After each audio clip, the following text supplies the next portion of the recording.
Shalom, everybody. Welcome back. I hope you can see clearly. I hope everything's okay. We're continuing with where we left off in Likutey Moharan, lesson 24, paragraph number 8, Bezat Hashem. And we are going to add new insights because this topic that we're holding in now, it's so far-reaching, it's so deep, but at the same time, it's so shayach, it's so pertainable to your daily living. Most of the challenges in life are in what he's saying here. I just want to give a quick shell of the idea. The challenge of mankind, and of humanity, and of Judaism, and of day to day living is we have this challenge of balancing between Emuna and Yedi'ah, between faith, which means not understanding and having to go in Emuna mode, just doing things out of faith, and then there's the things of life that you're doing because you understand them, you perceive them, it's constructive, it's tangible, and you go forward. And every day we have this back and forth, back and forth, back and forth. And the challenges of life is when to exercise the knowledge and when to exercise the emuna. That's basically all of life. This really starts from the beginning of mankind. Adam Arishon, he was supposed to just follow the orders. Hashem said, don't eat from the Etz Hadat Tov Hara, period. Don't eat. And he started with all the convolutions of the snake, well, and this and that, and the pressure from Chava, and the convincing and the arguments until they fell. What was he supposed to do? No eating. Hashem told me not to eat. I don't want to understand. Don't try to now. No, but you're supposed to understand. The blemish was that where we're supposed to put Emuna, he put Yediyah. And this happens every day. Every day, you have the time of the day where it's Emuna mode. You're just doing things and you don't know what you're doing. You're just doing it because you have to do this. You have to get out of bed. You have to go daven. You have to put on your tefillin. Even though you're not there and your head is not there at all, and you feel very slouchy because you say, if I would understand better what I'm doing, I would have motivation. On one hand, it's true, but on the other hand, at the time of the tests, at the time of doing, they take away your mind, take away your brain capacity, and you're expected to do out of Emuna, okay? And people, the reason why they're lazy and they're lethargic and they're depressed is because they want understanding there. They don't want the Emuna part of life and just doing it. It's heavy. It becomes very heavy and difficult. And we want understanding. I want to understand what I'm doing. I want to understand the tefillin, understand the davening, understand my living. Also, people, they crash because of that. They feel so empty, and that's what leads a person to all the ta'avot, overeating and sexual ta'avot, chas shalom, and everything, is a person feels empty inside and he wants to fill it up. Why does it feel empty? Because this goes against my understanding. I had such an amazing day, and then boom, I get smashed. And when you get smashed, you're expected to go into emuna mode also. There's another example. The person begins to say, what happened, Hashem? I was having such an amazing day. I was on such a roll. The learning was amazing. Davening was okay. The work was okay. And then I get home, boom, I get into an argument with my wife or whatever. A person has the challenges of the day where emuna is required on one hand, and then there's the yediyah. When there's the knowing, so you have what's it called? You have enthusiasm. You have a push to go forward. Because you're happy about it because it's clarity. It's tangible. It's grasping, and you're absorbing and you're advancing. So that's great. But then when you get to the mode where there's obstacles, there's things not working out the way you wanted them to, unexpected things happening, a sudden toothache, a sudden this, all these things to just take you off, and then you get bogged down, way down to heaviness and depression. Why? Because it's hard to switch into Emuna mode. It's hard. It's true, it's hard. Right? But that's the whole test. Can you switch into Emuna mode? Rebbe Nachman teaches the secret of life is to join these together. He's going to coin it in a famous term. There's a famous term which goes, Tachlit hayediyah asher lo neda. The goal of knowing is not to know. And Rav Nosson is going to explain. We're going to see there's the goal of knowing and not knowing, joining them together. There's knowing, the parts of knowing in life, and the not knowing in life. These together are the tachlit. That's the goal. The goal is to know how much you don't know. That's one explanation. but also joining those two parts of the day, of the week, of the month, of the year, of life. There's the knowing parts of the life and the not knowing parts, and they're both together. You can't say, oh, only this matters and this part, nah. I'd rather not talk about those times which were difficult and I had no idea what was happening and I have no idea why Hashem put me through what he put me through.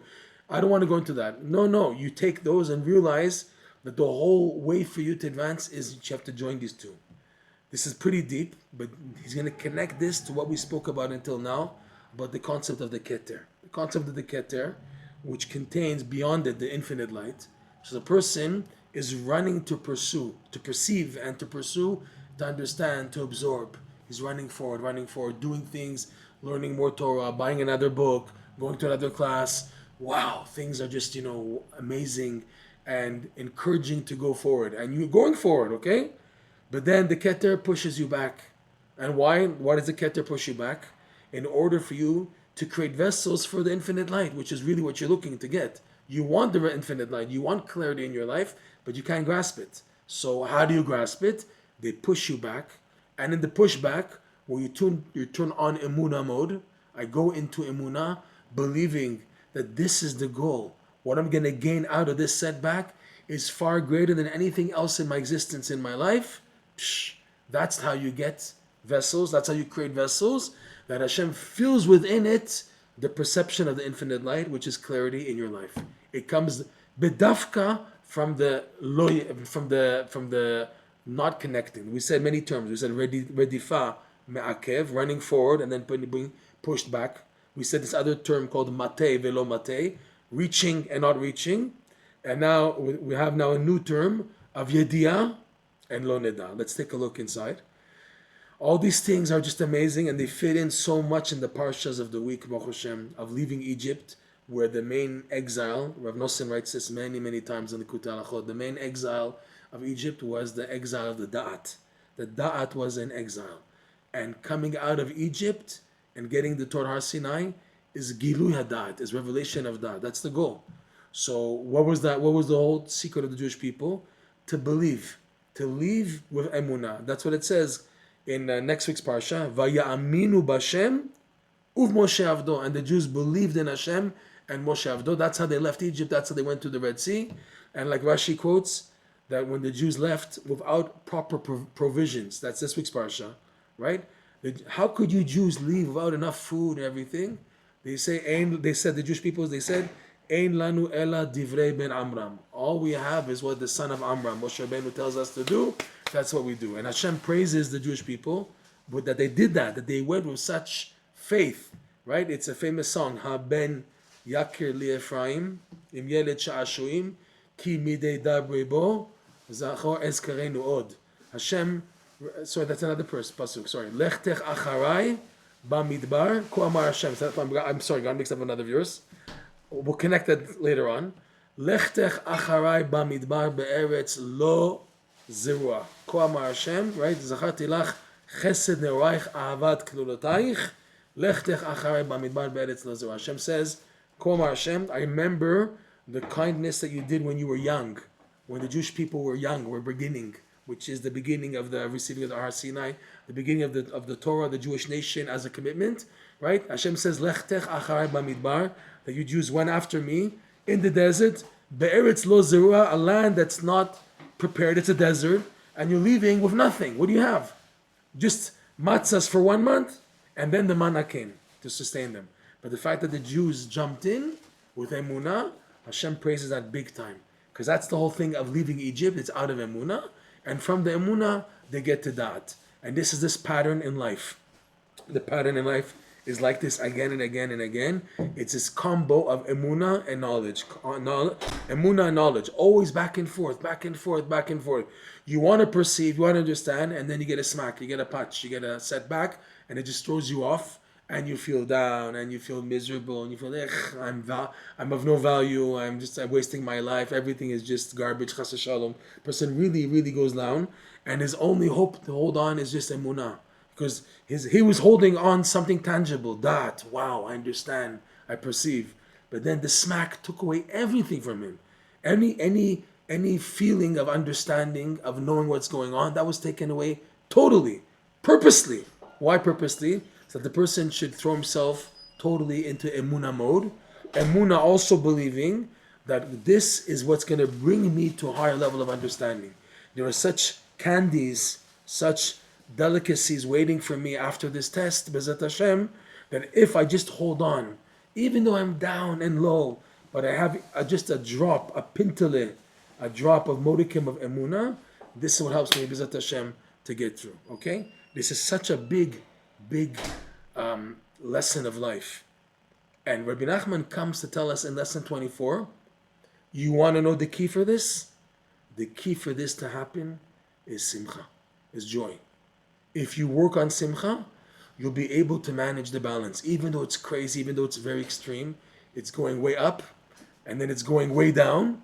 Even though it's two opposites, still, you will be able to maintain, manage balance of the two, holding on, not giving up the two, because you're someone who's trying to be b'simcha b'ezrat Hashem. All right? I have another joke to say. Can tell someone just walked in. I have to tell a joke. Okay, this is I hope you guys get the joke. When there was the COVID vaccines, right? And there were many people for the vaccines, many people against the vaccines, and it's understood that here in Mea Shearim, we have the extreme ultra-Orthodox Jewish community. You can imagine that they were all against the vaccines, right? That's understood, against the vaccines, against the vaccine. So there's one rabbi, he was speaking against taking the vaccines, against and against. And once one day there came out a rumor. I have to bring the books. I want to bring the books. It's over there. Well, there came a rumor that that what's his name again? The guy who made the vaccines. What's his name? Shoot. What's the big Bill Gates? That Bill Gates put a secret chip in the vaccine so he can hear what you're saying. That was the rumor that was going out for the vaccines. That don't take it because Bill Gates put in a secret micro chip in the vaccine, and that way he can hear what you're saying and what you're doing and what you're talking about. So this big rabbi, all of a sudden, he decided to get a vaccine. And all the people, Masham, what are you doing? Are you nuts? What are you doing getting a vaccine? He didn't want to say anything. So they see he went to get the vaccine, and they're following him. And they see once he leaves the doctor's office, whatever, the nurse's office to get the vaccine, they see him talking into his arm. He's saying like in Hebrew, my name is Aaron Samet. I live in 64 Mea Shearim Street. I have 12 kids. I'm making a chasana next month. I'd appreciate sending help, please. My address is... That was the joke. I hope you guys got it, okay?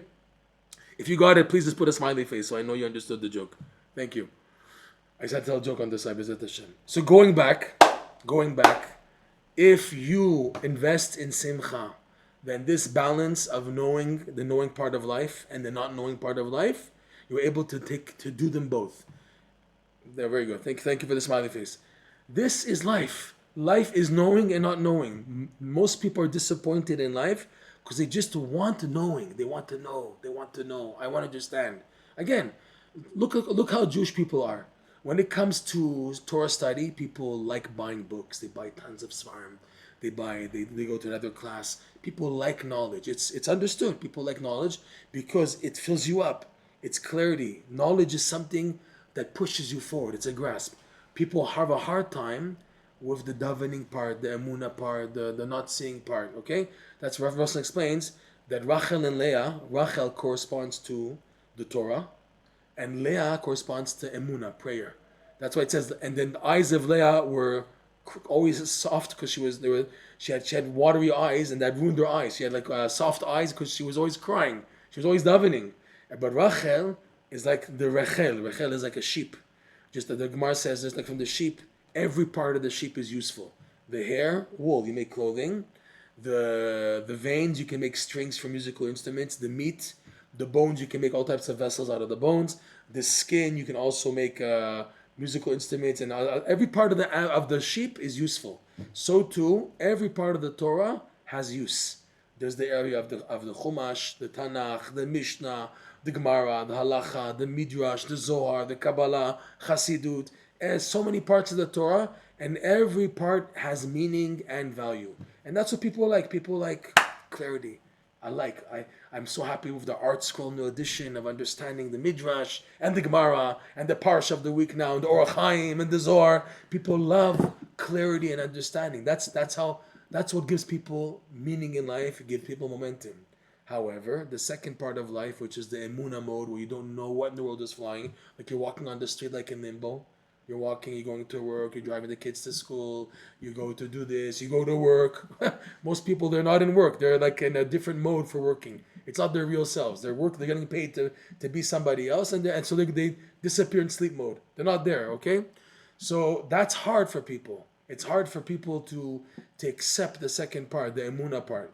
But here Rebbe Nachman teaches, you have to know that your shlemut, your completion of your da'at, comes through the Emuna mode, the not knowing mode. We have to rely on Emuna. This is the key. Okay, so let's now, again, recap with this in mind. Recap quickly till we get to the new section of what we're learning. You want to pull over a book? No problem. Is that the Shem?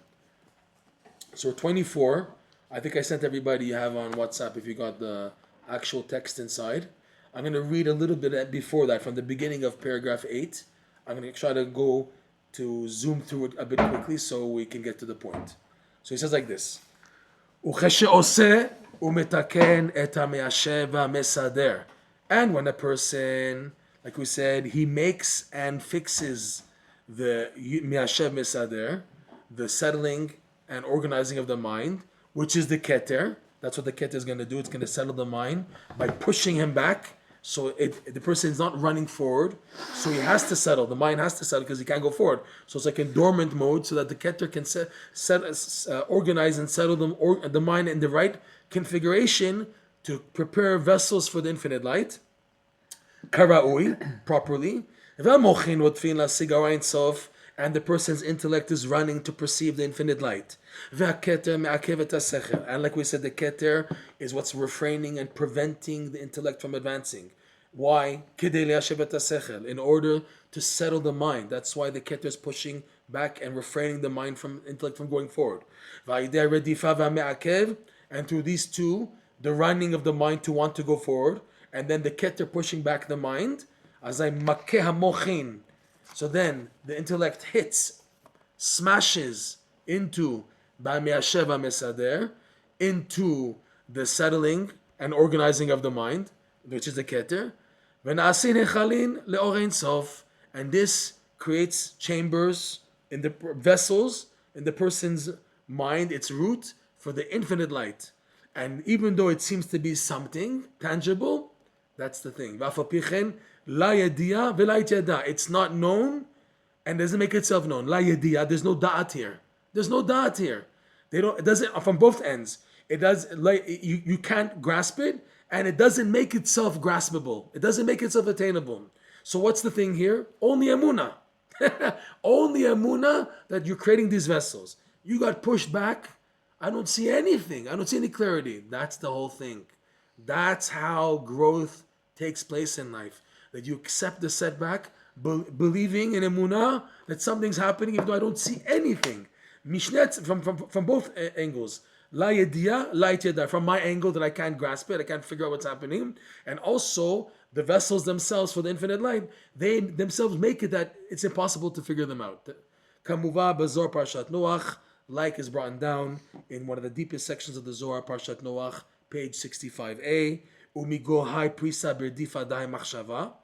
And from within this curtain, while this machshava, the thought, is running to perceive, so within the prisa, the curtain, which is the keter, that the mind is running to perceive, is created what's called mate velo mate, reaching and not reaching. The mind reaches, but then doesn't reach. It's in and out.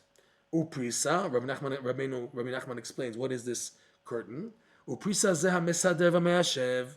And this curtain is the organizing and settling of the mind. Shubechanat keter, which is the keter, what the keter does. Shuparus ben hanetzalim leben ha'ma'atzim, who spread out like a curtain between those created and the creator, the form, the God. Vitavidu, and then Rebbe Nachman continues in the Zohar, and this mate vela mate, this reaching and not reaching, which is a makkah, which is a bashing, creates 9 chambers. Titavidu teisha hechalin. V'delav inu nehorin, and these 9 chambers are not the level of light, which is the level of the nefesh. It's above it. Delav inu nehorin, they're not the level of the nefesh. V'la ruchin, they're not the level of the ruach, which is the spirit. V'la nishmatin, and not even at the level of the neshama. They're way above all this. V'leitman, and he goes on from the Zohar. V'leitman dekaima behu, and there's no one who can stand in this perception. And standing means that you're in it, that you're standing on it, and it's part of you. You have no grasp of it. It's above you. It's only Emuna here, so you can't stand. There's no standing here. V'leitman dekaima behu. And there's no one who can stick to it. And again, and is not known, which is the level of the neshama. Dabikin ruach is the idea, devek, connector, which is the nefesh, as a ruach, the spirit. And kaima behu is the nefesh, which is establishing. Nefesh means, like we said in last class, like shavat v'inafash, when a person stops and takes when a person is now traveling, then he finally gets to the motel room, so then he puts down his luggage and suitcases, and he establishes himself. So the kaima behu. So in these 9 chambers, there's no kiyum, because you have no grasp. There's no grasp. It's only an emuna, which means there's nothing. Emuna means I don't see anything, but I believe it's there. Here, that's what's happening here. Okay, and in a way, it's a double whammy. It's a double level of emuna, because from your part you have no way to grasp it. And from the 9 chambers themselves, they also la itiada. They don't make themselves known. So you need a double level of emuna. This we never spoke about. With emet, truth, there's what's called the truth and the real truth. There's a truth and there's a higher level of truth. And they can be opposing. The emes can be, yes, do this. But the real truth is, no, don't do this. From a higher perspective, if you do this, it'll ruin you. It's like the famous thing I brought with Rebbe Nachman and Rav Nosson. Rebbe Nachman told Rav Nosson, Rav Nosson was offered a position to be a Rav by his father-in-law. And he wasn't sure to take the position because on one hand, it's helping Jewish people with halacha, questions. But on a higher level, the honor that he'll get will just destroy him. His personal growth, all the honor, because he's a Rav. So that will just destroy him. His personal growth. So he asked Rabbi Nachman, should he take the job of being a Rav? Take the position. Rabbi Nachman said, of course take it. Who's better than you? Look at you. You're fluent in halacha. You know Shulchan Aruch well. Then Rabbi Nosson said to Rabbi Nachman, but is this the emes or emes? Is this the real truth? So Rabbi Nachman says, you want the real truth? Then don't become a Rav. Because it's going to ruin your personal growth. Ultimately, at the end of the day, it's you. It's you and Hashem. It's you, who you are in relationship to Hashem. And now it's going to be distorted because you're a Rav. Let someone else be a Rav. You, though, you want the emes or emes, so it's not for you. Okay? Just like you have emet and emet lamito, there's also emuna and a higher level of emuna. There's emuna, okay? You believed, but here it's not like emet, like two opposites. It can be, though. That's too deep. I don't go that far right now. But the idea, let's express it like this. There's the belief system that you have at your present level. Okay? A Jew now, let's say a Jew who grew up with a typical, normal Jewish religious education. He went to Talmud Torah. He was taught about Avraham, Yitzchak, Yaakov, Moshe Rabbeinu, receiving the Torah. He had the Chagim. He had Rosh Hashanah, Yom Kippur, Chanukah, Purim, Pesach, Shavuot, Sukkot. He had everything. Simchat Torah, Shmini Atzeret. He had all the Chagim, Tisha B'Av. Okay? And he was taught that there's a God.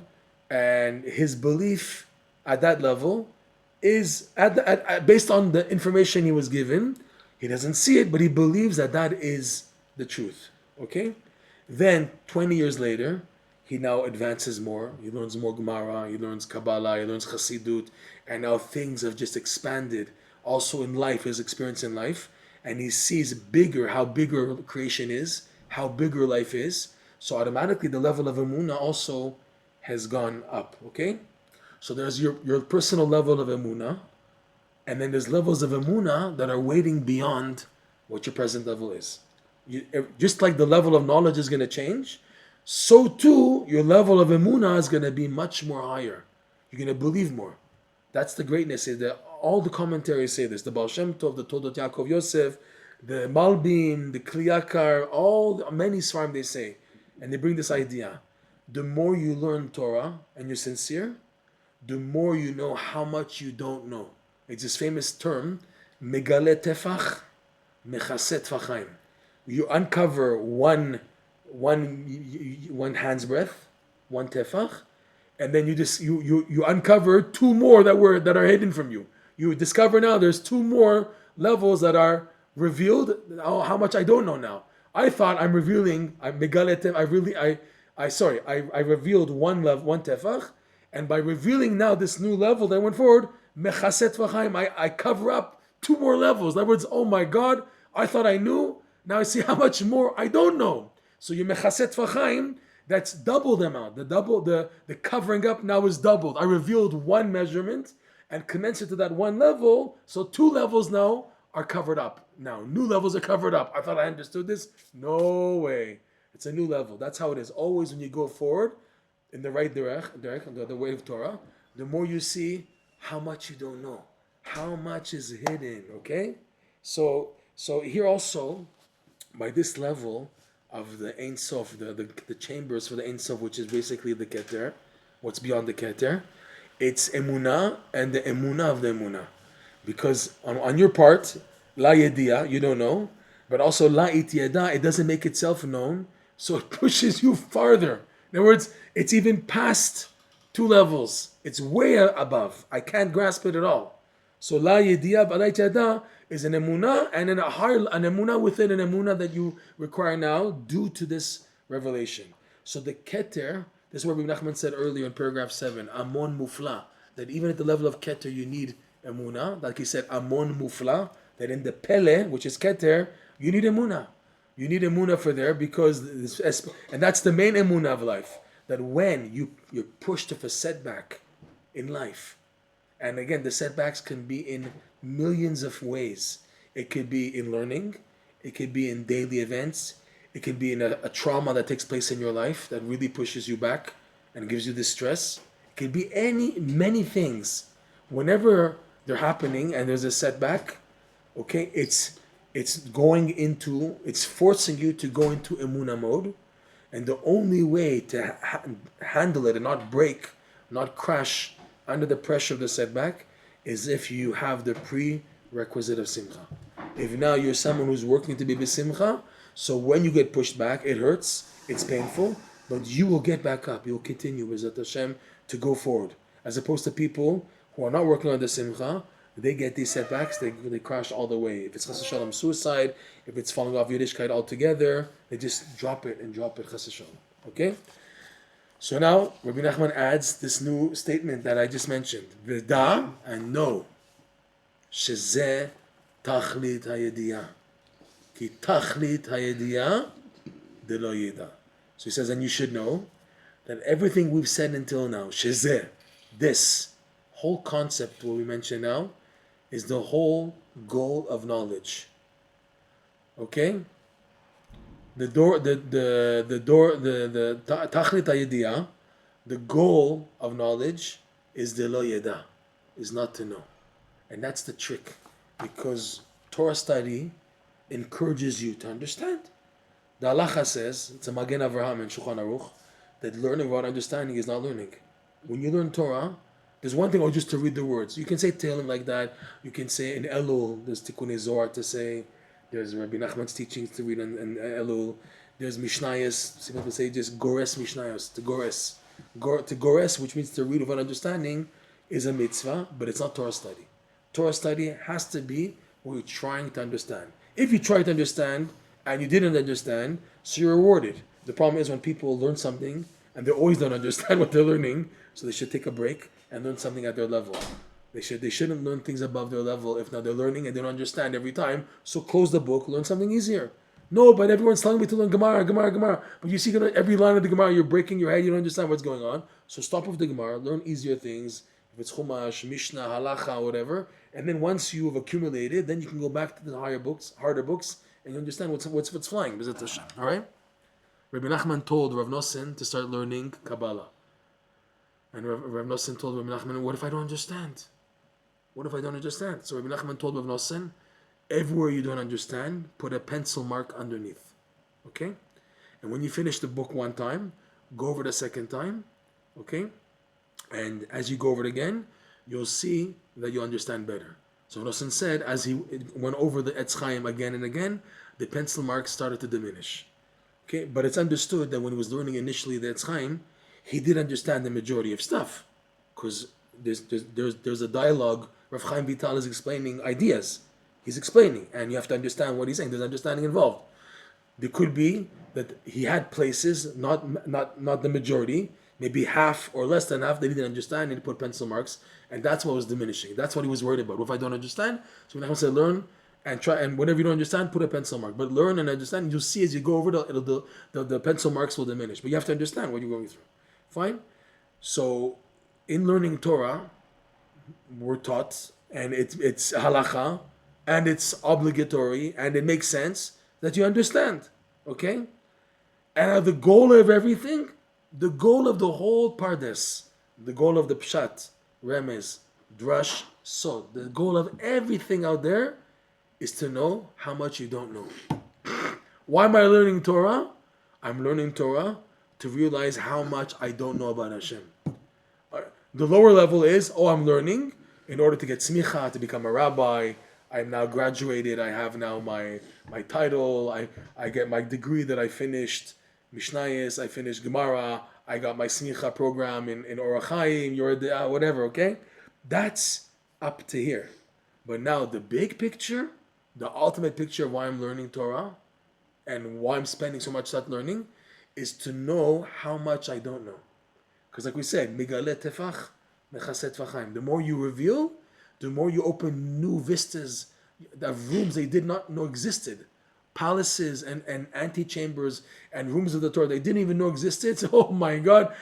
You enter one room and you see at the end of the room there's another door. And you open the door and it leads to another room. Oh my God. I thought I finally reached this room. I finally reached the end of the room and I thought I made it. And then you open the door and you see, it's a new dimension here. So you have to start at zero, because your perception is growing always and always. So you're perceiving more stuff. Okay? And he says, this is how it works. He says, what we mentioned until now is tachlit hayediyah de lo yeda. Tachlit hayediyah. The goal of learning, of knowledge, is this. And when he says, what is this? This setup of advancing and then being pushed back. That's part of the picture. That's part of life. That's the goal. You are connected to the goal. He brings down, the commentaries bring down from the Sefer, there's a Sefer Keter Shem Tov in the name of the Baal Shem Tov. I'm trying to remember which book exactly, or the Toldot Yaakov, one of these books, Hasidic books, that when you're holding at this level, you are super close to Hashem. When you are now at that level where you're being faced with challenges of not to know, and it's happening a lot, you should know that you are super close in life. Because if not, this would not be happening to you. You have sometimes you see this. You see people, why isn't he going through what I'm going through? How come they have such a simple life and everything is like, black and white and clear? How come everything by me is just gray and gray? The reason why it's gray by you is because you're closer. That's why you're going through these challenges. Et asher ye'ehav Hashem yochiach. The one that Hashem loves, he rebukes that person. The person gets rebuked. Okay, you get smacked up a little. This is how it is. What's amazing is this whole topic of knowing, the goal of knowledge is not to know. Rebbe Nachman was discussing this on his way to Uman, on his final journey, his final leg of the journey, which happened on the 5th of Iyar. That's his last journey that he left. He stayed in Uman and then he passed away in Uman in Tishrei. So on the way, he was speaking to Rav Nosson about a few items, and Rav Nosson says those items are so precious. He thinks that he got the most in his life from those conversations that Rebbe Nachman spoke to him on that journey, the wagon journey from Breslov to Uman, which took about a half a day. Back then, maybe a half a day, maybe a bit more, several hours, maybe 6 hours by wagon. Today it takes about, by car, it takes about 2 hours to get to Uman to Breslov. But back then, maybe even more than 6 hours, about 8 hours, whatever. So Rebbe Nachman was talking to Rav Nosson about this concept. Tachlit hayediyah shelo yeda. Right? The goal of knowing is to not know. And he's explaining, but you see, there's levels. You have a level, like we spoke about earlier, about the Emuna thing. You have a level of knowledge in your life, okay? Level 5, 15. And you reached the level of knowing at 15 that you really don't know what's happening. In other words, you reach the end of level 15, you see, I don't know what's the real truth and what's happening. So when you said, I don't know, at level 15, that's when you were holding at level 15. 10 years later, you're holding at level 35 or level 40.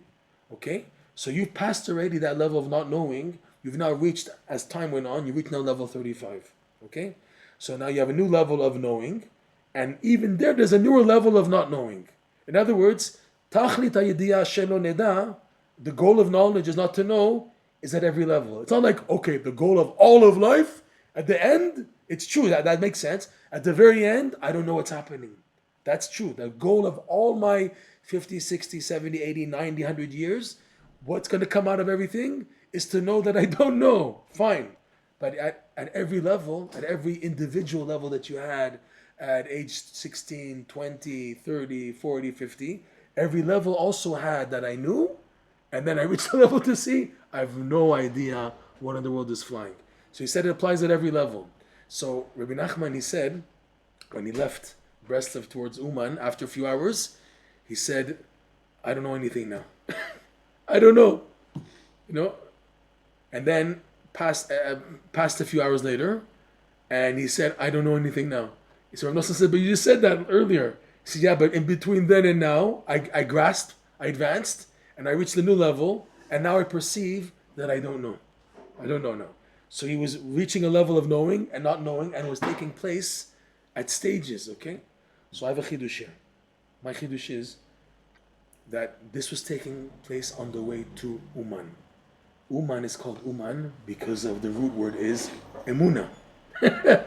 He was on the way to perfecting Emuna. That's the people don't know about this, but Uman, the language of the city Uman is not normal. In Ukrainian, it's called Cyrillic. In the native language of Ukrainian, the word Uman doesn't fit in. Berdichev, Zlatipolia, Vinitsa, Breslov, all these have meaning in Ukrainian. But Uman is a funny word that doesn't make sense even in Ukrainian. It's like from it's a foreign language name for that. Like for example, in North America, you have cities named after or Indian tribes like Muncie. Muncie was the Muncie Indians, or Chicago, Ontario, in Canada, whatever, Toronto. These are all like Indian tribes. Or you have New Hampshire, New York, or from Europe, or from native Indians. But there's a root. Here, Uman though is funny. It doesn't fit in. It doesn't fit in. It's like totally sticking out. And here there's a remez that the idea of Uman is Emuna. And Rebbe Nachman was on his way to Uman. And on this way, he was saying, I don't know now. I don't know. Again, after a few hours, I don't know what's happening. I have no idea. And Rav Nosson was flipping out. He just revealed the biggest revelations. And then he said, I don't know anything right now. And it happened a few times on the way to Uman, because this whole idea of perfection of Emuna is tachlit hayediyah de lo neda. And then after the lo neda, there's another tachlit hayediyah, there's a knowing, and then there's a not knowing. There's a knowing, a not knowing. That's how life is. Always knowing, not knowing. And after the not knowing, if you're zoche, you get to a newer level. You go up and you have a newer, now I know. And then after that, not knowing, not knowing, not knowing. That's how it is. It's unbelievable. That and this happened, Dafka, on this leg of the journey, on his way to Uman, that he was going to this idea that at every level has its yediyah and no yediyah, and that's at that level. So Rav Nosson says, the true grasp of tachlit yediyah shelo neda is by the biggest tzaddikim. Because people, they say, I really don't know. You're saying that at your level. What level are you holding at? He said many people who read Sfarim, they think they've reached the level of tachlit. Rav Nosson makes fun of the people who thought that they've reached that level already. You have like rabbis and chachamim and Torah scholars that they boasted at that level. So Rav Nosson says they have no idea what they're talking about, because this level of tachlit yediyah shelo neda is at the maximum level that a person can say that, is referring to tzaddikim who are holding at the highest levels, who've totally purified their body. They're totally kadosh. They're totally just connected to God. They're at that level to say that. But not just every person who reads Sfarim, there's so much out there, so I have no idea what's out there. So the Baal Shem Tov says there's two types of people. Yeah, I remember now the Baal Shem Tov. The Baal Shem Tov says you have two people who know the king. One guy, he has access to the treasuries of the king, so he goes into the treasuries of the king, and he sees how big the king is, how wealthy. He says, wow, I didn't know how big he is. Now I really don't know. And you have another person who knows already that the king is great, So he said, why should I even go enter the treasuries? I know already how big he is. I know how much I don't know.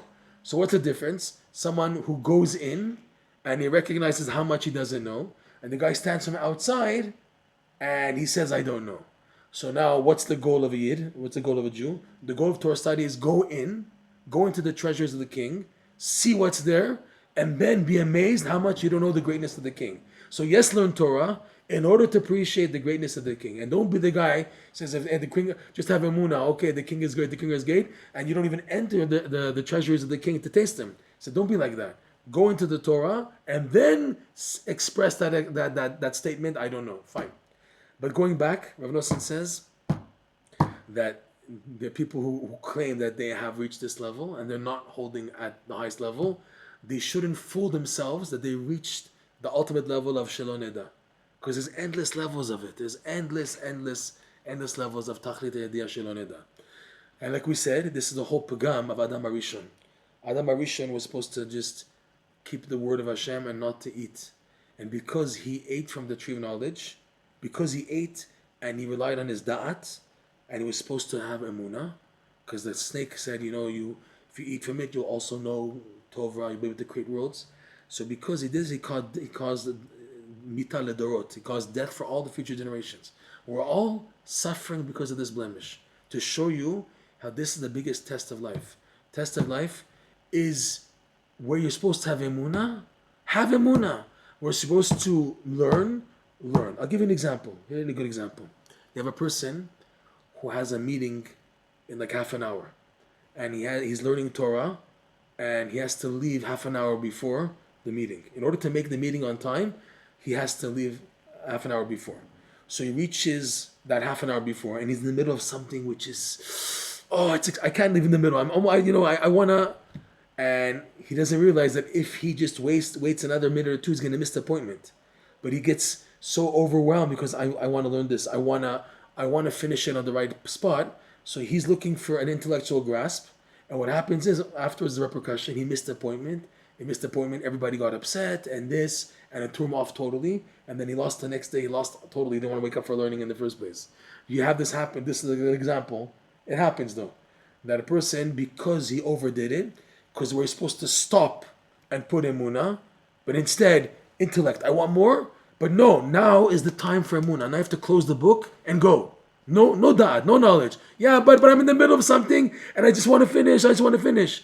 That is the challenge, the test of overpowering or Emuna or knowledge. You have to stop. You have to close the book because you're going to miss the bus, you're going to miss the train, you're going to miss the appointment. You have to do it. But then you say, it's okay, I'll push a little, I'll probably make it, and you try to justify, and then in the end you lose out. And it happens a lot in life, where a person, he pushes too much. The wife is calling, where are you? So I'll be there in a few minutes. And he plans to be there in 10 minutes, not in a few minutes. So then at the end, it didn't work out. She screamed at him. He lost out. And the next day, he's just knocked out. Boom. The test is to know where to put emuna and where to put da'at. See, that's an example where the brakes, the brakes have to be here, up to here. And the person doesn't want to put the brakes on because he's just too intellectually overwhelmed. That's a test of emuna and yediyah also. You have to know where to stop. Yeah, but I'm losing out on my learning. My friend, you will gain much more from the emuna mode than the learning mode. In fact, the goal of the learning mode is to close the book and to go to that meeting. And what you're going to gain, because you have to do it, obviously, it's Mina Shamayim, you have to go to this meeting, this doctor's appointment, whatever, this parent-teacher interview, whatever it is, okay? This is Mina Shamayim, getting you to go, forcing you in emuna mode, closing the sefer, but I can't be detached from the Torah. Yes, but you have to. This is the completion of your da'at is the emuna mode, and it's a setback. It's compared to learning Torah. It's considered a setback. That's what's going to build you. You think, no, the opposite. I just want to learn. Let me finish that chapter, this page of Gemara. Let me finish this Seif in Shulchan Aruch. I'm almost there. Let me just go on. You push, and you lose out in the end. And people don't know it's the exact opposite. You're going to gain so much more where you have to close the book, close the sefer, and go on to the emuna mode. That you're now walking on the street, on the bus. That's all emuna mode. There's no doubt. When you're going out to the world, leaving the intellect of the Torah. So compared to the Torah, it's considered emuna mode. I'm just holding on what I had in the past, and I just believe that I'm now connected to Hashem, even though I'm not learning the actual Torah. Rebbe Nachman goes along to this also in another lesson, Prostik. the lesson of Prostok, which is 78, part 2, about the connection to the Torah, even when being detached. But here, it's really on a deeper level. He's saying that the tachlit of the yediyah is the lo yeda, that the goal of the knowing is emuna. That's the goal. That's the goal. And even by the Muna is the not knowing the Muna. Right, the higher level of emuna. The lo yeda. Very good. Not knowing. When Rav Nosson was writing in front of Rebbe Nachman the burnt book, the Sefer Nisraf, just to explain, we have, besides the other smaller books of Rebbe Nachman, which is the story, Sipur Masiot, the Aleph Bet book, Sefer Midot, his conversations in Sichot Haran, Chaim Moharan. So we have the Likutey Moharan, which is the Rebbe Nachman's main book. In proper English, its magnum opus is the Likutey Moharan. And above that book, he had two other books. One was called the Burnt Book, and one was called the Hidden Book. He said the Hidden Book, no one has ever seen it. No one will. It's like totally hidden. And he says that Mashiach will come to reveal the Hidden Book. The Burnt Book was burnt. Sefer Nisraf was burnt. Okay? And the Burnt Book is like hundreds of times greater than the Likutey Moharan. They say there's one lesson in the Likutey Moharan. So I didn't explain, right. The Burnt Book was dictated by Rebbe Nachman to Rav Nosson. He was dictating it, like he was telling him what to write. And Rav Nosson told the Rebbe, I have no idea what I'm writing. And Rebbe Nachman said to him, you have no idea what you don't know. In other words, what you don't know, even what you're saying you don't know, you don't even know what you don't know. You read something, you think you don't know, like we spoke about. There's Emuna and a higher level of Emuna. So Rebbe Nachman said to Rav Nosson, you don't know what it is that you don't even know. Because he's saying, based on his attitude, he's writing the words, he sees these words, he can't understand them. He said, I have no idea what I'm writing. So when I said, you don't know how big this is, you don't even know what it is that you don't know. Okay? That book was burnt. It was burnt in 1807 when Rebbe Nachman was traveling. He was far, and he was given an option from heaven: or he dies now, 3 years before he actually died in 1807, or they burned this book. And Rebbe Nachman started crying, and Rav Shimon, his disciple, came in, and he said, "Why are you crying?" He said, "I was given this choice. I don't know who to speak to. I don't know what to do. What's the choice? Or me or the Sefer?" So Rav Shimon told Rebbe Nachman, "If that's the choice, for sure, Chalila, that you should leave this world early, and for sure to burn the book." But then the Rebbe cried even more. He said, "But you don't know the preciousness of this book. And I lost my wife and my kids because of this book." Rebbe Nachman lost 4 kids and his wife. And he said explicitly that he lost them because of the secrets he revealed in this book, the burnt book. How much I was moser nefesh, and if he burned this book, it'll never come back again until maybe after Mashiach comes. So Rav Shimon says, nonetheless, your life is more important. So he said, if that's the case, he gave him 2 keys. The keys to his komoda, like a little aron, a chest, and his daughter's chest. And he says, go back quickly to Breslov. It's a long journey. It was all the way like in Zaslov, Brody. This is like northwest Ukraine. And to go all the way now to Breslov, go back and don't stop by anything. Don't let anything keep you. No rain, no snow. Go and burn immediately. And don't try to hide anything, because heaven knows. Don't try to hide a paper or anything. Burn everything. So Rav Shimon, he did that. And he was traveling. And when he reached right before Breslov, all of a sudden he couldn't move. He couldn't move. Like he collapsed in the wagon. He couldn't move his arms, couldn't move his legs. And he knew this is from the Yetzirah.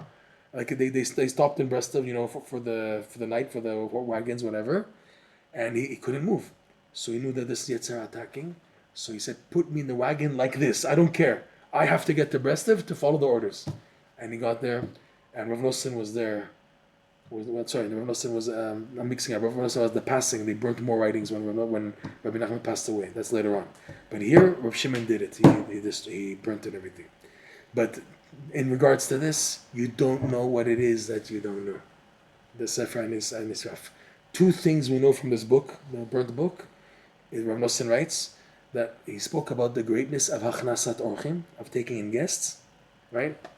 Sorry. And number 2, of making a bed for a guest. That's the 2 things Rav Nosson remembered from the burnt book. He said also talks about a tree of golden apples, something like that, golden fruit. But the main thing that comes out is the greatness of Hachnasat Orchim and making a bed for a guest. That was the two things Rav Nosson remembered from the burnt book.